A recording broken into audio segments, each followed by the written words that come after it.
এখানে কাঁটাতারের বেড়া যদি ভারতীয় সীমানার মধ্যে নোম্যান্স ল্যান্ড বজায় রেখে যদি সেই দেশ দিতে চায়, সেটা ডিপ্লোম্যাটিক ওয়েতে আমাদের আলাপ আলোচনা হবে, কিন্তু সেরকম কোনো ইস্যু তো প্র্যাকটিক্যালি ভারত সরকারের পক্ষ থেকে আমরা দেখিনি। এখন অঙ্গরাজ্যের নির্বাচনের পরে কোনো বিজয়ী দল যদি কোনো রকমের কোনো বক্তব্য দিয়ে থাকে, সেটা তো আমাদের সোভারেন ইকুয়ালিটির ভিত্তিতে আমরা সেই জবাব দিতে পারি না। আমাদেরকে জানাতে হবে ভারতের কেন্দ্রীয় সরকারের পক্ষ থেকে যে বাংলাদেশ বর্ডারে বা ইন্ডিয়ান বর্ডারে তারা কিছু করতে চায় কিনা। সেটা ডিপ্লোম্যাটিক চ্যানেলে হবে, পররাষ্ট্র মন্ত্রণালয়ের সাথে তারা কথা বলবে, সেটার সাথে সংশ্লিষ্ট নই আমি স্বরাষ্ট্রমন্ত্রী হিসাবে।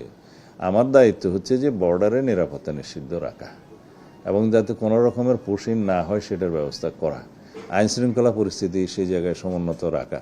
তবে আমরা সতর্ক আছি, বিজিবিকে আমরা সতর্ক থাকতে নির্দেশনা দিয়েছি অনেক আগে। নির্মাণে নাম্বার 1 শাহ সিমেন্ট।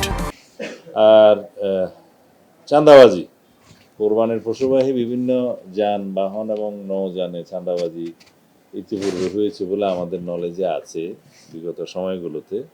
যাতে সেই চাঁদাবাজিগুলো বন্ধ করা যায় সেজন্য আমরা একটা হটলাইন নাম্বার এখানে দেয়া হয়েছে, নৌপরিবহন মন্ত্রণালয় মনে হয় এটা আপনারা হটলাইন নাম্বারগুলো পাবেন, কোন মন্ত্রণালয় কোন সংস্থা কোন নাম্বারে হটলাইন দিয়েছে, সেখানে আমরা ইনফরমেশন মাফিক আমরা দ্রুত ব্যবস্থা নেব। আইন শৃঙ্খলা রক্ষাকারী বাহিনী থাকবে, ফায়ার সার্ভিসেরও আমরা এখানে একটা হটলাইন দিয়েছি 102।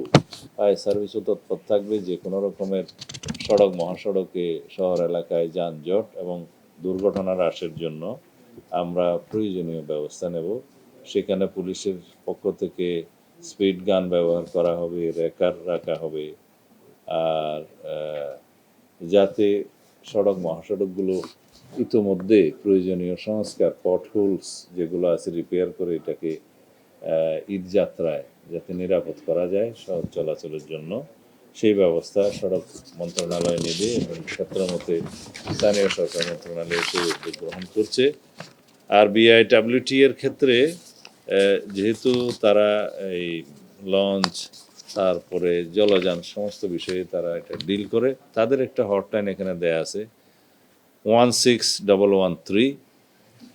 আর শিল্প এলাকায় যাতে নিরাপত্তা ব্যবস্থা জোরদার করা যায়, গার্মেন্টস শ্রমিকদের যাতে ঈদের আগে বেতন বোনাস দেয়া হয়, সেই জন্য গার্মেন্টস মালিক সমিতির যে সভাপতি তিনি এসেছিলেন, তাদের সংগঠনের বিকেএমই এর মালিক সমিতির প্রেসিডেন্ট সেক্রেটারি এসেছিলেন, তাদেরকে অনুরোধ করা হয়েছে, বাংলাদেশ ব্যাংককে অনুরোধ করা হয়েছে, আর শ্রমিক ফেডারেশনের যারা এসেছিলেন, গার্মেন্টস শ্রমিক ফেডারেশন এবং অন্যান্য শ্রমিক কর্তৃপক্ষের যারা অ্যাসোসিয়েশনের নেতা তারাও বক্তব্য রেখেছেন।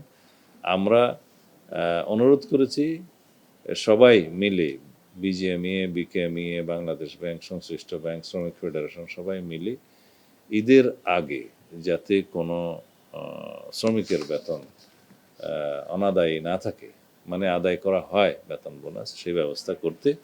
কিছু কিছু সিক ইন্ডাস্ট্রিজ আছে, কিছু কিছু ইন্ডাস্ট্রি বন্ধ হয়েছে ইতিমধ্যে, সেই ক্ষেত্রে কী করা যায় তারা এটা সুসমন্বয় করে ব্যবস্থা করবে।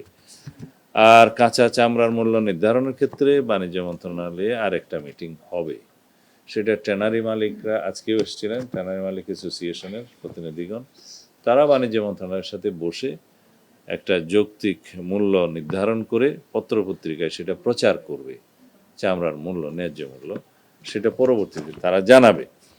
আর অন্যান্য যেগুলো সার্ভিস সেক্টর আছে, বিদ্যুৎ, পানি এবং অন্যান্য গ্যাস সেক্টর, তাদেরকে সার্ভিস যাতে স্বাভাবিক রাখে সেই অনুরোধ করা হয়েছে।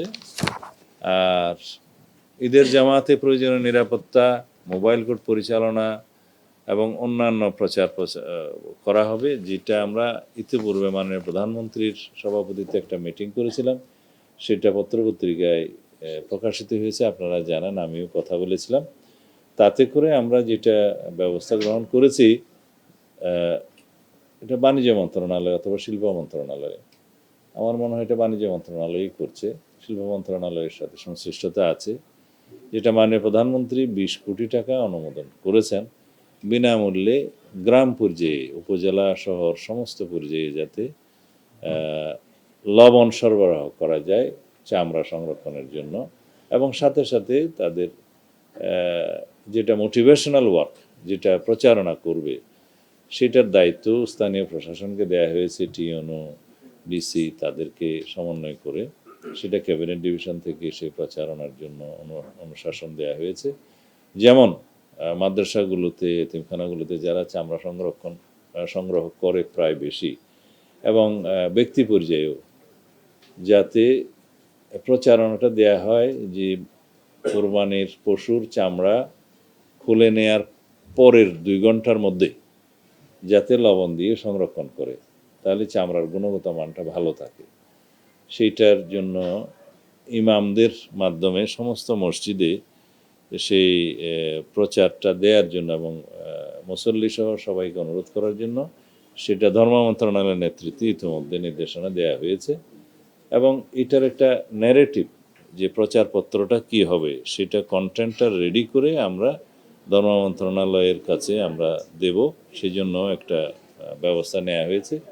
সেই কন্টেন্টটা সামাজিক যোগাযোগ মাধ্যমেও যাবে, এবং এইভাবে প্রচারণার জন্য ইসলামী ফাউন্ডেশন, ধর্ম মন্ত্রণালয়, আরও যারা যারা সংশ্লিষ্ট তারা জনগণের মধ্যে এটা প্রচার করবে।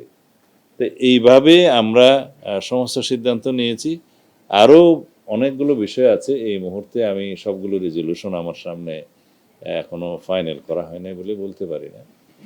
আরও কিছু বিষয় আছে যেগুলো আপনারা কালকে রেজলিউশন প্রকাশ হলে হয়তো আপনারা হাতে পেয়ে যাবেন। কোরবানি রিলেটেড